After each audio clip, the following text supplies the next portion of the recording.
सरकारने याचा नाव आपल्या राजपत्र मध्ये घेतलाय. आता कोण? केंद्र शासनाने, भारत सरकारने राजपत्र मध्ये घेतलंय आणि याला डिक्लेअर केले वंडर न्यूट्रिएंट. वंडर न्यूट्रिएंट म्हणजे चमत्कारिक असं न्यूट्रिएंट असल्या जेवण जे जपानवाल्यांना सापडला होता आणि 1954 पासून जपानवाले वापरतात. तर सर्वात कमी हार्ट अटॅकचे केसेस जपानवाल्याकडे, बीपीचे केसेस कमी जपानवाल्याकडे. आणि तुम्हाला मगाशी मी उल्लेख केला कोणता, की सर्वात जास्त वयवर्ष जगणारी माणसं कोणत्या देशाची? जपान देशाची. तर हे जे आहे याचं नाव आहे गामा ओरिजिनॉल.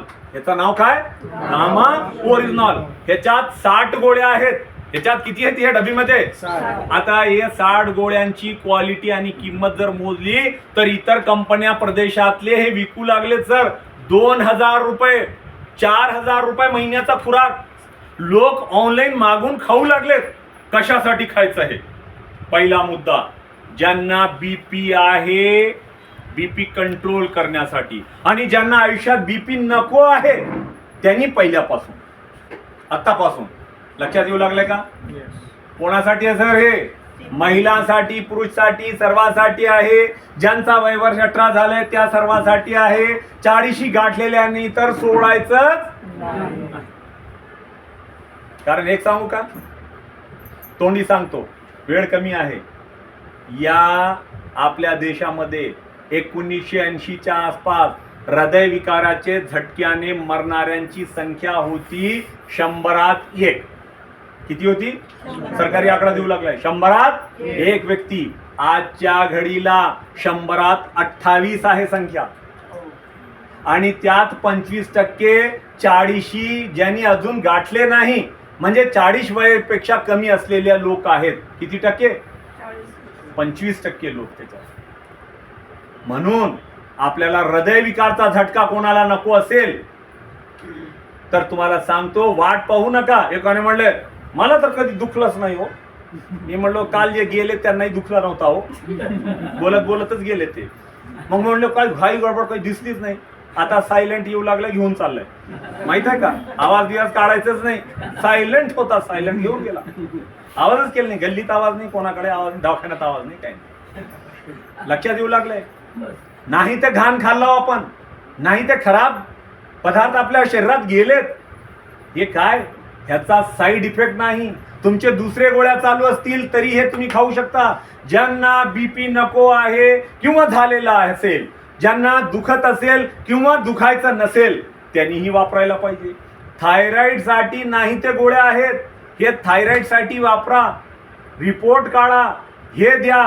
2 टाइम जेवणाच्या अगोदर 1 गोळी, सकाळी आणि संध्याकाळी जेवणाच्या अगोदर दुसरी गोळी. 3 महिन्यात जर फरक नाही दिसला थायरॉइड वाल्यांना तर तुम्ही 2 गोळ्या करू शकता. म्हणले डॉक्टरांनी दिलेले गोळ्या बंद करायचे का कात्री सर? मी म्हणलो बंद करायची गरज नाही, एकदाच बंद करू नका, तेही चालू ठेवा. मग म्हणले हे जाऊन भांडतील की हो, शरीरात जाऊन भांडतील की? हे भांडणार नाही. हे न्यूट्रिएंट आहे, फूड सप्लिमेंट आहे. हे काही ॲलोपॅथिक औषधी नाही. ह्याच्या संदर्भात माहिती पाहिजे असेल, या जे देशातले मोठमोठे डॉक्टरांनी याच्याबद्दल काय म्हणले, 18 रोगावरती कॅन्सरवाल्यासाठी नंबर 1.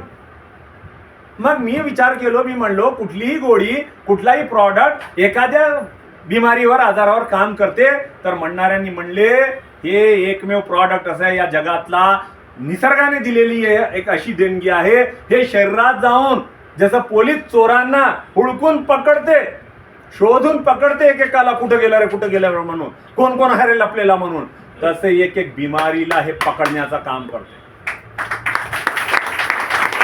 तर एक तर त्याची किंमत काय, फक्त 590 रुपये. 60 गोळ्या जे 5000ला मिळत नाही. पण आम्हाला काय डॉक्टर साहेबाचा कसं होईल हो, त्यांनी नवीन प्लॉट घेतला तर बांधकाम त्यांचा वरचा करायचा आहे की, मग आमचा बी ऑपरेशन तिथं व्हायलाच पाहिजे की. करा ऑपरेशन तिथं करायचं असेल तर.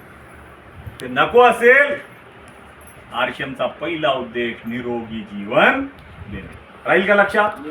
तर असे अनेक प्रॉडक्ट आहेत. सर्व प्रॉडक्टची माहिती देत बसले तर जमणार नाही. कार्यक्रम झाल्याच्या नंतर तुम्हाला जे कोणी बोलवले त्यांच्यासोबत हे करा. तर आरशमचा पहिला काम, फायदा तर लक्षात आला, आरशमचे सामान कशा